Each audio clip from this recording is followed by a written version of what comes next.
Good morning, students. After having an idea about the medieval period, its duration, and the division of medieval period in India, in the first lecture, let us have a discussion about the importance of medieval history. India में medieval period में ऐसे क्या important developments हुए जिसकी वजह से इस period को इंडियन हिस्ट्री का गोल्डन पीरियड कहा जाता है, इसके बारे में हम पॉइंट वाइज डिस्कशन करेंगे. So let us start with the first point. Later medieval period यानी कि 13th सेंचुरी में कई मुस्लिम डायनेस्टीज इंडिया में रूल करने आई. मुस्लिम रूलर्स के आने से मुस्लिम कल्चर का इन्फ्लुएंस इंडियंस पर हुआ. नॉर्थ एंड साउथ इंडिया के बीच इंटरैक्शन मीन्स कॉन्टैक्ट्स इंक्रीज हुए. As a result of this ancient India में जो कास्ट रिस्ट्रिक्शंस थे वो धीरे धीरे कम होते गए. This gave rise to a culture that was truly Indian, which was beyond regional and caste restrictions.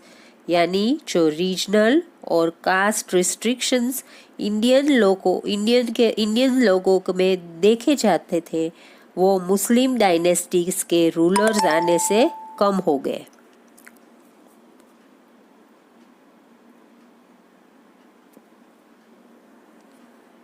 Now next number 2, later medieval period में मुस्लिम रूलर्स ने इंडिया पर काफ़ी सेंचुरीज तक रूल किया.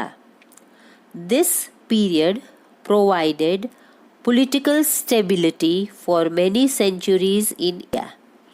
As a result, इंडिया के दूसरे देशों के साथ ट्रेड रिलेशंस में इंक्रीज हुआ. The common people were happy as they were given importance. जब मुगल डायनेस्टी इंडिया में रूल कर रही थी तब देश में ऑल राउंड डेवलपमेंट यानी सब तरह का डेवलपमेंट होता दिखाई दिया. Towns and cities developed. Now the next point is overseas trade यानी विदेशी व्यापार में इंक्रीज हुआ. देश में आयात और निर्यात means import and export of goods को बढ़ावा दिया जाता था क्योंकि इंडियन ट्रेडर्स कई और कंट्रीज के साथ भी ट्रेड करते थे यानी व्यापार करते थे. एज ए रिजल्ट दूसरे देशों के कल्चरल और रिलीजियस इन्फ्लुएंसेस यानी कल्चर और रिलीजन का इन्फ्लुएंस इंडियंस पर होने लगा. And that helped them in their all-round development. Now, point 4, इस्लाम धर्म का प्रचार और भक्ति and Sufi movements. These were the important changes during the medieval period. ये दोनों religious movements spread होने से इंडियन सोसाइटी में लव एंड यूनिवर्सल ब्रदरहुड का मैसेज स्प्रेड हुआ. This was helpful to remove the narrow mindedness from the minds of ancient Indians. Number 5, the development of art and architecture in India was at its highest peak during the latter part of the medieval history. Mughal architects ने जो buildings बनाए थे उसमें डोम्स यानी गुंबज, मीनारेट्स और beautiful carvings जैसे features use करके और रेड सैंडस्टोन का उपयोग करके सिटी का सौंदर्य बढ़ा दिया था। मिडीवियल पीरियड के अलग अलग फेजेस में जो रूलर्स इंडिया पर रूल कर रहे थे, they were all patrons of literature, यानी वे सब साहित्य प्रेमी रूलर्स थे।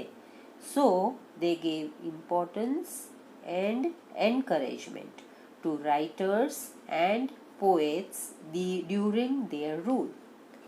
फॉरेन कंट्री से कई विदेशी लोग मिडीवियल पीरियड में बड़े राजाओं के दरबार में आते थे और उन लोगों के रूल के बारे में इम्पोर्टेंट इंफॉर्मेशन कलेक्ट करते थे।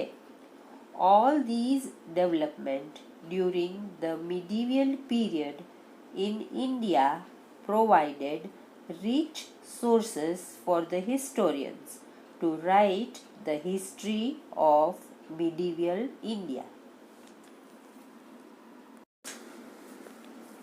After knowing about the important developments in India and the resulting changes during the medieval period, let us discuss about the sources through which the historians gather information about this period.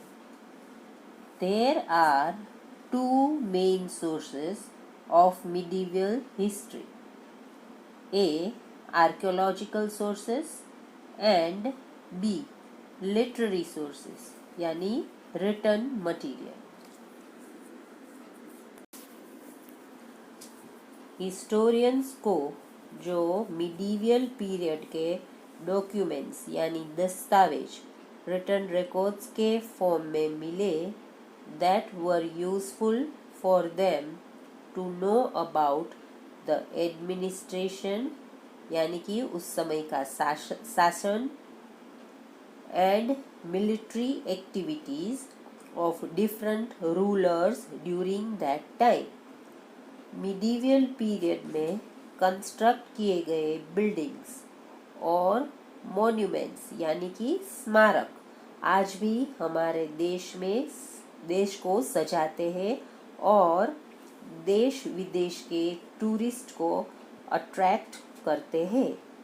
Taj Mahal उसी समय में बनाया हुआ एक monument यानी स्मारक है जिसकी गिनती दुनिया के 7 वंडर्स में की जाती है and it is also one of the literary evidence about the later medieval period.